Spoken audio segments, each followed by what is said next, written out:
to Gray Magnolias.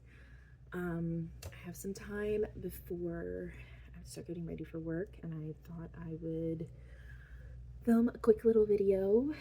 I wanted to share like what I got for Christmas. I know like I'm 31, but I just wanted to show something realistic of getting stuff at this age.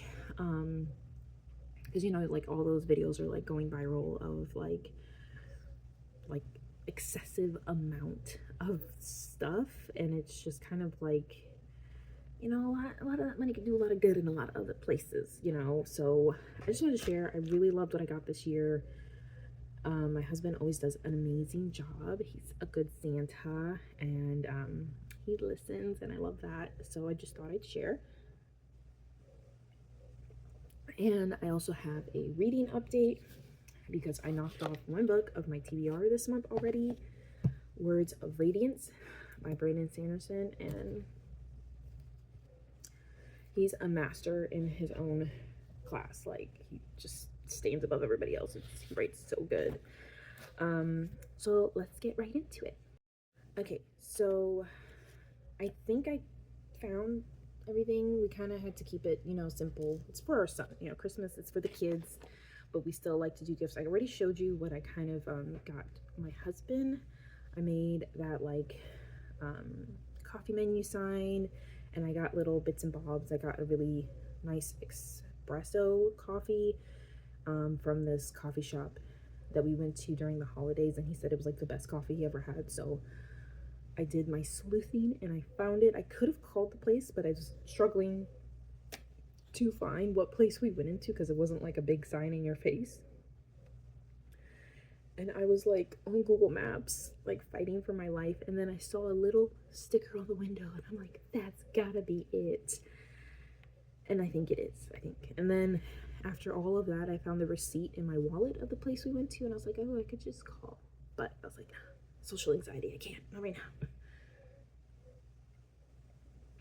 So yeah, I have my cup of tea, and yeah, let's get right into it. So he got me, I'll start with the small stuff first. He got me this because we are going to the Renaissance Fair that's happening this time of year in a couple of cities above us, and I'm so excited. I'm going with my coworker. We're gonna get dressed up. I'm gonna try to film and like make it like a little montage video type of thing. So I'm so excited. So he kind of got me this to like announce we're going to the Renaissance Fair, and I love it. I'll probably just like wear it just because. And then he got me stickers, which are so nice because I'm kind of starting to journal and scrapbook.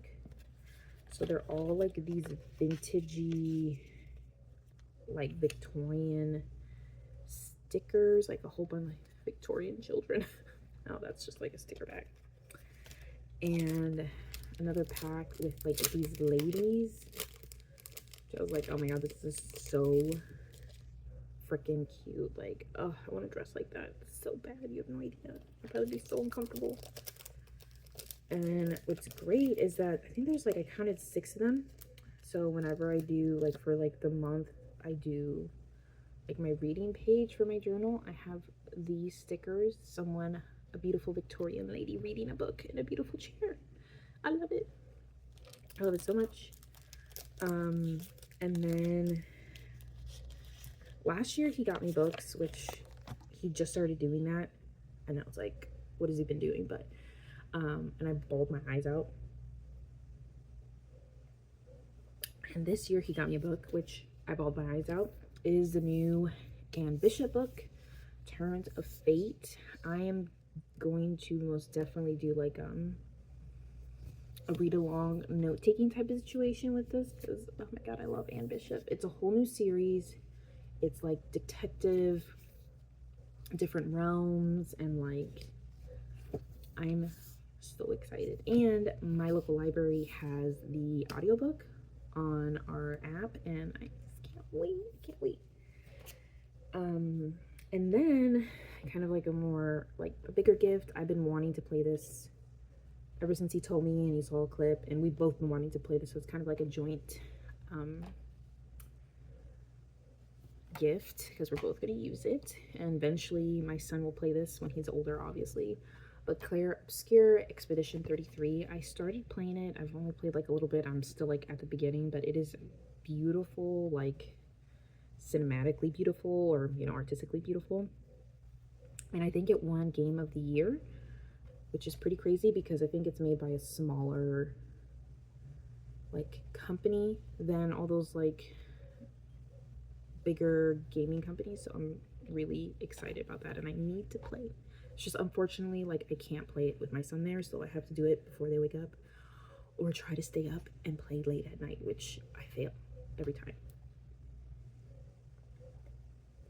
And then lastly, I have this bear that we were at Target and we were just going looking at the toys, and I saw this bear and I was just like, I need him to come home with me. Wait, let me share him. Let me share him. And it's, you're never too old to have a damn stuffed animal, okay? Let me no judgment here. This, I mean, look at that face. Look at him. I love him so much. He's so soft. I can't tell you what, hold on. It's the Gigglescape brand at Target.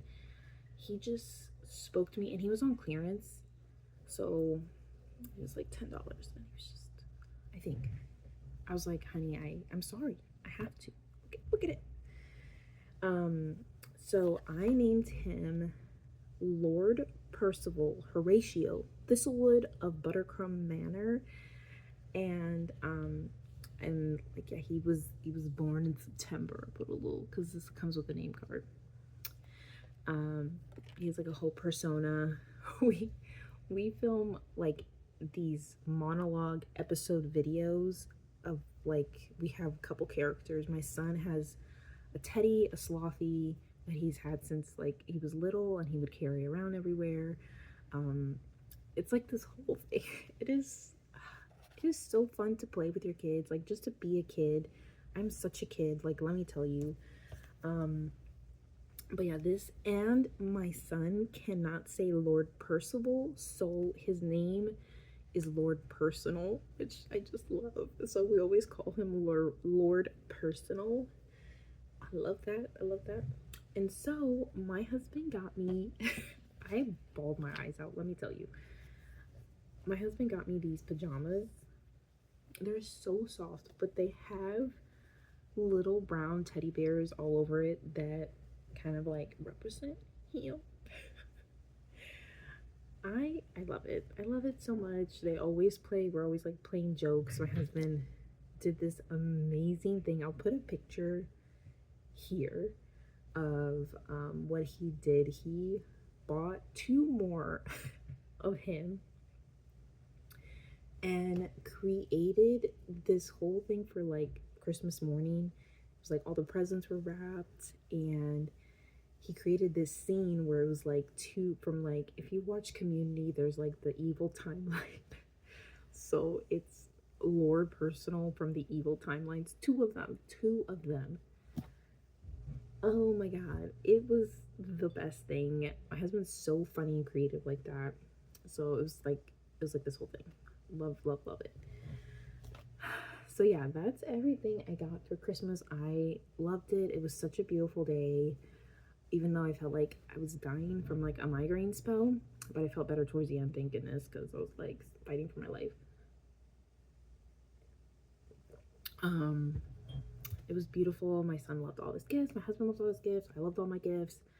And we just like chilled and vegged out the rest of the day. Oh, last thing my husband got me is funny. Like I opened it, I was like, what is this?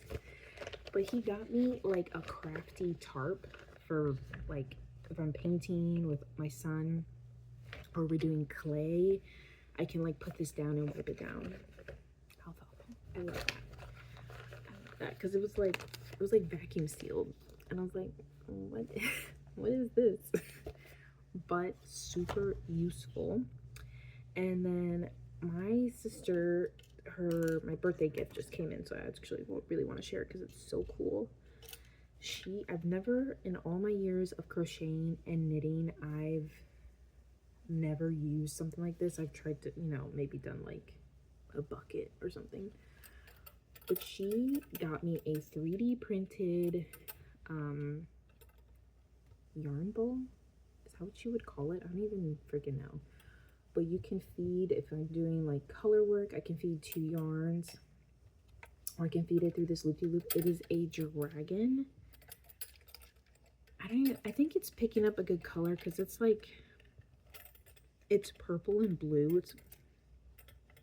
It's like changing colors. Amazing. It has, I can hold up to like, there's 4 crochet hooks, smaller ones, but there's 4 here. I can put my darning needles. I can put scissors there. I love it. It's amazing. It's amazing. My son was like, okay, you need to use it right now. You need to use it right now. I'm like, okay. Well, I mean, I don't tend to roll up my, like when you buy it, at least for me, when I buy a skein of yarn, like especially like, do I have one? Yeah, hold on. I have one, but no. Like, you know, I buy this, I'm just pulling from the center. I'm not gonna unwind. Unless it's like a hand-dyed yarn that comes all fancy wrapped up and I have to like wind it up. So, and obviously like it's not super big, so I can't just fit whatever in there because then it's like not gonna move. So it's gonna be great for like smaller projects, hat projects. I do have a lot of plans of like little things I want to make because unfortunately I'm gonna make a separate video going over all the projects I want to finish this year in regards to like my fiber hobbies. But I do really need to take like, I'm only like allowing myself a certain amount of time in the day to either knit or crochet, but I really need to like take an extensive break because I'm having a lot of pain if I do it for too long, like through here, and like I have a really weak right wrist. Me.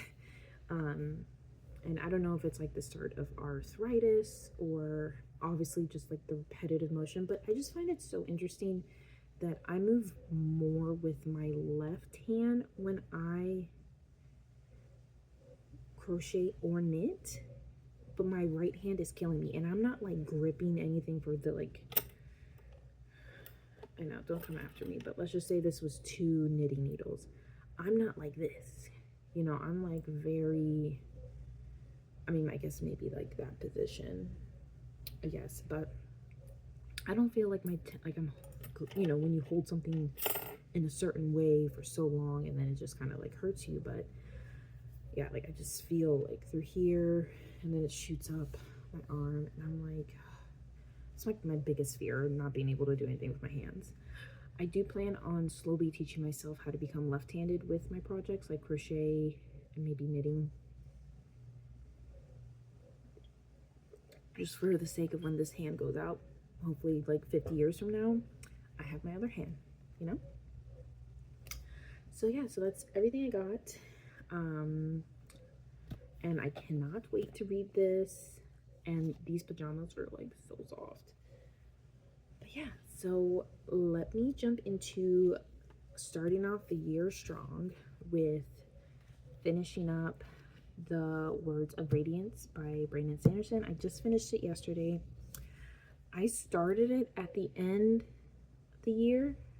I can't even tell you when I started it kind of like at the end of December, and then like I finished, because I did finish The Way of Kings in December too. So, oh my god, I love to like be in his brain to just see how he comes up with this, because this world is so intricate, like all these different races and groups and political intrigue, and like it's so crazy. He does such a good job. It is similar to Mistborn, a little bit of like the magic system of like how, like what they're pulling from. Like in Mistborn, it had to do with the metals, And in this one, it's like Stormlight, which is like the energy that the storm gives off, and it's put into these gems and stuff like that. So I do feel like there's a little bit of parallel, but it is set in the same universe, just like a different, I'm guessing it's planets or timeline or country, maybe.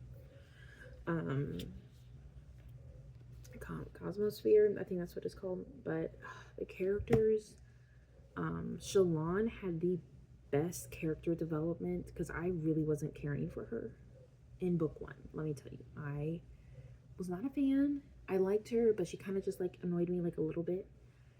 And you know, even though these characters are younger, I feel like Brandon Sanderson does a really good job of making them feel mature and not like whiny annoying. But her growth in this book was, I was like, you go, girl. Oh my God, take back your life. Like, you got this.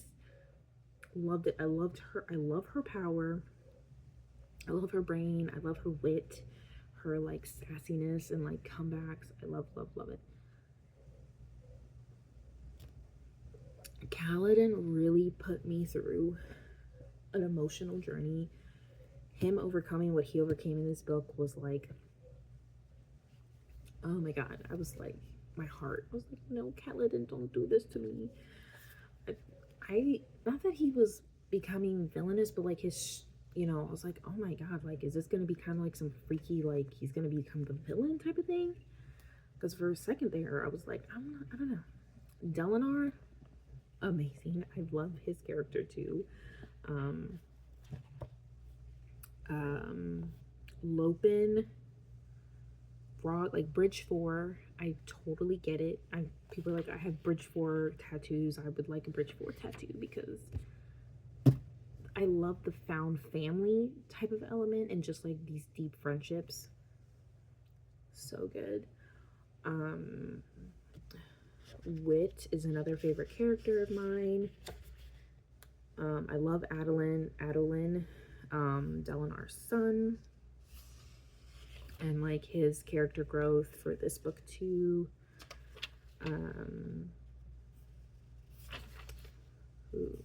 Zeth, the villain, I have conflicted feelings about him. Like I don't like, I felt so bad for him because his whole thing was like he was like labeled as a liar by his people. He was truthless and just kind of like, it was his fault that things happened, but it wasn't, but it was. But still, like, villains are villaining in this. What else? The prince that Shalon went to be like, you know, when she entered the camp and was like her uncle, I really enjoyed his character. I know his mistress name is Paloma, but I can't tell you what his name is for the life of me. So, but like I'm telling you, like this book is 1,300 pages, so to speak, with like some information in the back, maybe a little bit less. And all of this is amazing, but this, like this much here is gonna like eat you up, spit you out, stomp on you with like emotional roller coaster. And I cannot wait for book 3, which I already have lined up, like audio, and then I requested the physical book from my local library. So I'm super, super, super excited about that.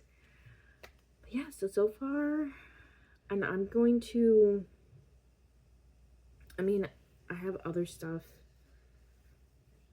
that I put on my TBR for the month. I'm gonna try to get through in between, but I'm really gonna just like push through because I don't, while Sanderson does do some recapping, I feel like not for something of this magnitude. I mean, it's spread out, it's not like, but at the same time, it's just like, okay, if you don't remember book 1, I mean, you're kind of screwed. You know, But yeah, so good, so good. But yeah, I'm gonna end the video here. I hope you enjoyed. Let me know if you got anything super fun for Christmas. I do love the holidays. It sucks how like it feels like such a long time, but then it's like here and gone, and you're just like, okay, it's over. You know. But we try like to keep the Christmas spirit going.